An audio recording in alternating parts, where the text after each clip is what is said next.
So you know how in the Canterbury Tales, when he introduces all the characters, it's obviously biased by who he likes and doesn't like? Yes.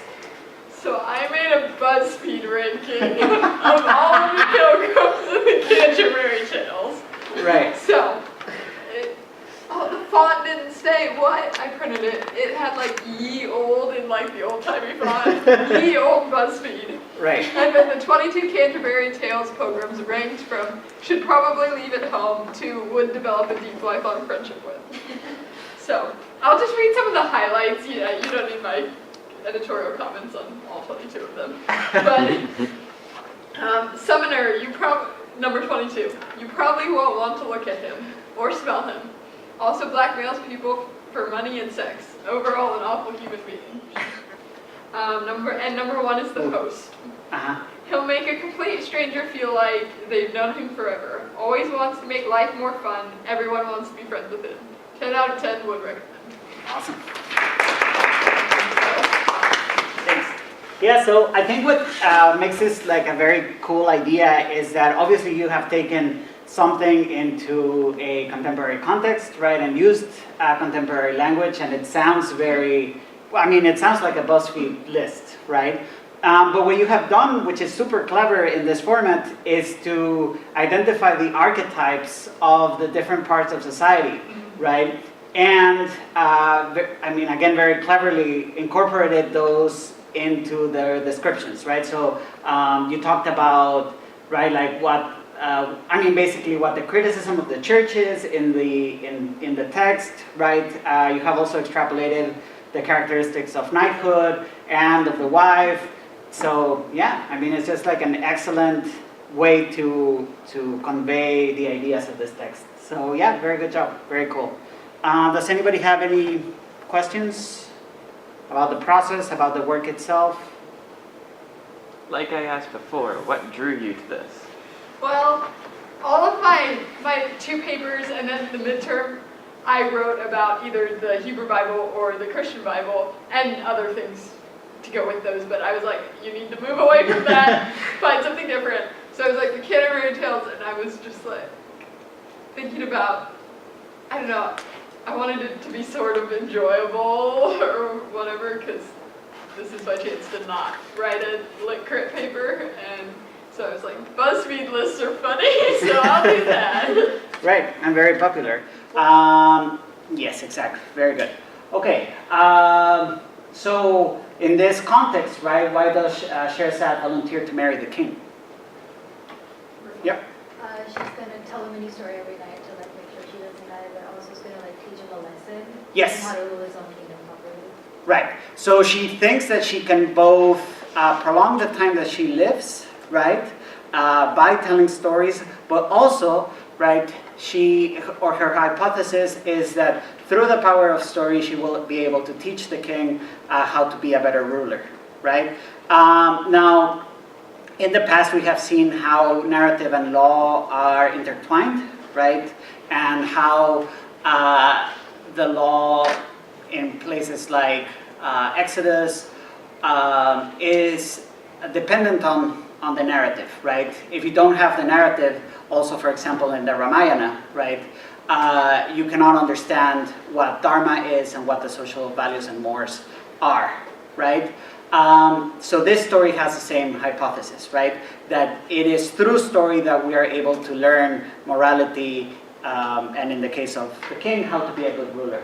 Okay, so more than just a mere narrative, right? The knight's frame story enabled the incorporation of limitless stories from different civilizations and geographies, right? What is the device? But Cliffhangers. go ahead. Mm-hmm. Cliffhangers. So it ends, Yes. all of them end in the middle of Yes. the story. Exactly. Cliffhangers, right? Like if you answered cliffhangers, that is enough. He was groundbreaking, basically, right? So why do I bring this up in the context of the 1001 Nights? Basically, because the way that they have been read in the West is with that objective, right? Of imagining other people as completely different in terms of morality, and because it signifies the danger of using a literary text as evidence of a complete people or how all people behave in a certain environment, right? Okay, questions? Okay, so there is no one single author, as you were mentioning before, right? And indeed, it has a lot of origins, right? There are some stories that are Arabic, some Indian, some African, but they were mainly Persian. So let's find first some evidence in the frame story, not in the pocket stories, of monotheism, right? And let's answer the question of if the kings are supposed to be from Sassanid dynasty, which is the last pre-Islamic dynasty, right? Why does the text portray them as monotheistic? Right? She is described in physical terms, but she's also described in mental, intellectual, even emotional terms. So let's find those, and let's then discuss whether this heroism is similar to any of the forms of heroism that we have seen before. Okay? So can you get into groups of 3? And perhaps there will be one group of 4. That's interesting. Okay, let's get back to the thing. Very good, thanks. Okay, so what evidence can we find in the frame story of monotheism? Can you find some passages? Yes. Yes, okay. So we found passages, and I just found the answer as to why. Because, so the Sassanid dynasty, they were the last Persian dynasty before the Muslims conquered them. Okay. So they were Zoroastrian, if I'm saying that correctly, but Zoroastrianism is monotheistic. Okay. So it makes complete sense why they use God in a singular form. Okay. But they reign over India, China, right? That's fair, yes, but they also, they mention Samarkand, which is modern Uzbekistan, which, so it makes sense. It makes sense to me, I don't know, maybe. I think if we want to think about how like monotheism already exists, right, before Islam, right, and it exists in this place and has been adopted, right, as an official way of regarding this mythology, right? Yes, absolutely, right? So it is part of it, right? And I think it's part of the answer, right? But it is not the complete answer, right? Because it makes, while it makes sense in that particular context, right, it wouldn't make sense for the king of India, right, which is an imagined thing, right? Like it's not, I mean, what is the king of India, right?